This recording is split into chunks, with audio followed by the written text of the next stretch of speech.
Yeah.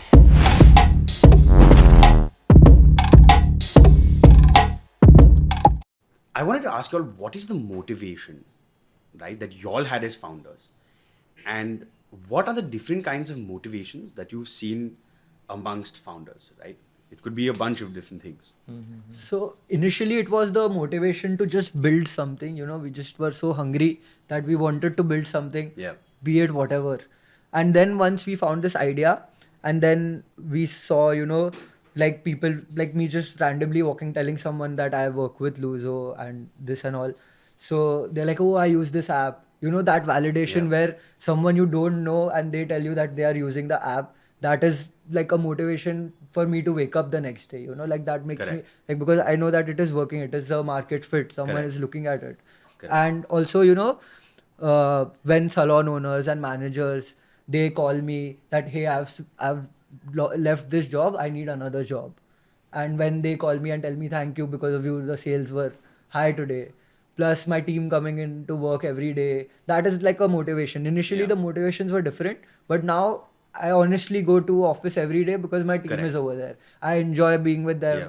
There are people who are 18, there are people who are 28, so there is a variety of range, and like I just get to spend time with people, build something together. That's just the motivation. So the money did not cross your mind? Obviously it is there, like obviously I'm Yeah. doing it for the money, we are all doing it for the money. Correct. Like, however, I would not like to, it's a necessary evil. Everyone Correct. needs comfort, my parents need comfort, I have to earn so that they can have a But nice do you think sleep. money is a valid motivation for an entrepreneur? 500%, you should definitely work. Yeah. If you don't have money as your priority, then you will not align your business in that way. Correct. Yeah. A lot of entrepreneurs or new founders I've seen also get into it for the name, for the fame, Yeah. to make something of themselves, to be a somebody. Right? And Mohit, do you want to say something on that front? Yeah, I mean, like, honestly, for me, like, in terms of my career path, right? Like, I graduated from law school. I evaluated my career options at that point of time. It was either to get a corporate job, or it was to litigate, or to be like a practicing business person. And then, like, when I compared it to a corporate job, I was like, I'm going to have to give these guys 12 to 14 hours of my day. Like, if you're working in a law firm, I'm sure you know your Yeah. friends and peers who do that. Yeah, I've worked at a law firm. Oh, you worked at a law. Yeah. So you know the grind, right? You know Correct. it's 12 to 14 hours Correct. a day. And honestly, it was an evaluation of the return on investment of my time. If I am giving somebody 12 to 14 hours of my day, I was like, I'm going to make a lot more if I give this to a business that I run myself. And that was my first motivation, honestly. It doesn't sound like the cool thing to say. Everybody first wants to talk about what value you're building and what is happening, Yeah. because like you did.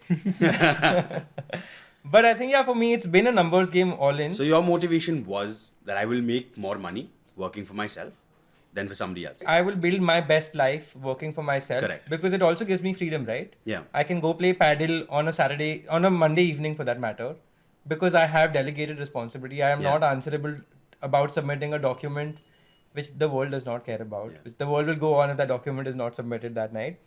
So yeah, the freedom and the money. I think it was both the things for me. I saw Maan shaking his head when you were saying that I can do what I want when I want. So Maan, what's your experience been like? So for me, I can't do what I want whenever I want, actually, because my startup is such, like, it's growing. So when it's growing, when I need to show 20% month on month, I can't just like be like Yeah. sitting. So we work on weekends as well. Okay. And like, so it's very different for me because we are a growing company and we need to prove to someone that we can get our value up. Has this ever gotten to you? Has the amount of work or, just the responsibility gotten to you at a point where you're like, I want to quit? 100% it has gotten me, and that is the time when I need to think, what am I doing wrong? Because Yeah. if it's getting to me, I am doing something wrong, my process is not correct, and that leads me to automate my process. Initially, because we are like working on a small shoestring budget, like we don't Yeah. have like loads of capital Yeah. to work with, so we need to keep a very lean team. Correct. So we need to keep not more than 15 people because we need to pay them monthly, right? So we can't have like a huge team. So everything operational related was over me. Like I was handling 400 salons, they are calling me. So their accounts, if there is any reconciliation to be done, if there is any GST issue, any customer issue. So all of it was forwarded to my phone initially when we started it, because we didn't think it would grow Correct. so much. So that there was a point where my phone was just constantly ringing, and now also I have this problem where if my phone is away, I think it's ringing. I just have this in my Yeah. head, that I think there's some notification, what is happening. Yeah.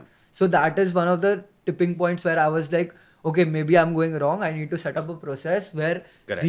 this flow of events should be very different. So like I was telling you about how I get so many calls and so many notifications, and like it was just getting very hectic.